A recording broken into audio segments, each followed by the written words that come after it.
Здравствените протоколи и стравот да не се изгуби работното место во време на пандемија ги стивнаа штрајковите и протестите. Универзитетскиот професор по трудово право на Штипскиот правен факултет Андон Мајхушев, кој повеќе од една деценија беше и регионален синдикален лидер во Штипскиот регион, забележува дека лани евидентирал само 2 штрајка и 5 социјални протести, а од почетокот на годинава па до денот на трудот немало ниту еден штрајк, а имало 5 социјални протести. Работниците во реалниот сектор незадоволството го изразуваат преку протести, наместо преку штрајк, од причина што не се членови на синдикатот.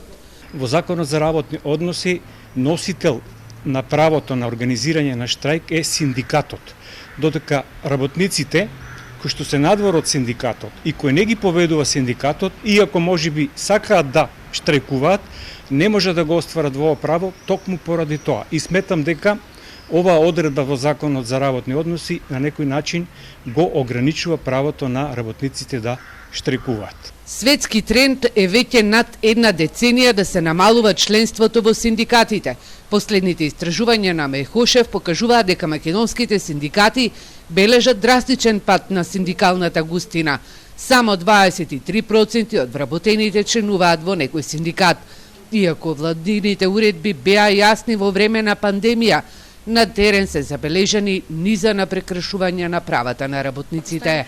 Мислам да го оваа корона криза не врати многу назад и нас како организација, а особено работничките права, барем на текстилните работнички. Знаете, целиот период известувавте и вие како новинари со што се тоа се соочува, имавме и кластери, имавме масовни отпуштања од работа и се уште имаме. Работничките права во изминатиот период, во изминатите 20 на години беа кратени во континуитет и беа кратени околу 60 пати.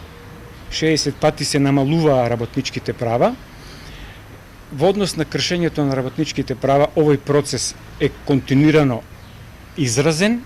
Работодавачите и покрај добро уреденото работно законодавство во нашата држава, работодавачите се тие кои што ги кршат и понатаму работничките права. Почната е исплатата на платите од петиот сет на мерки. Колку работодавците ја злоупотребиле помошта од државата ќе се види од наредната недела, кога ќе почнат да пристигнуваат поплаки и представки од работниците.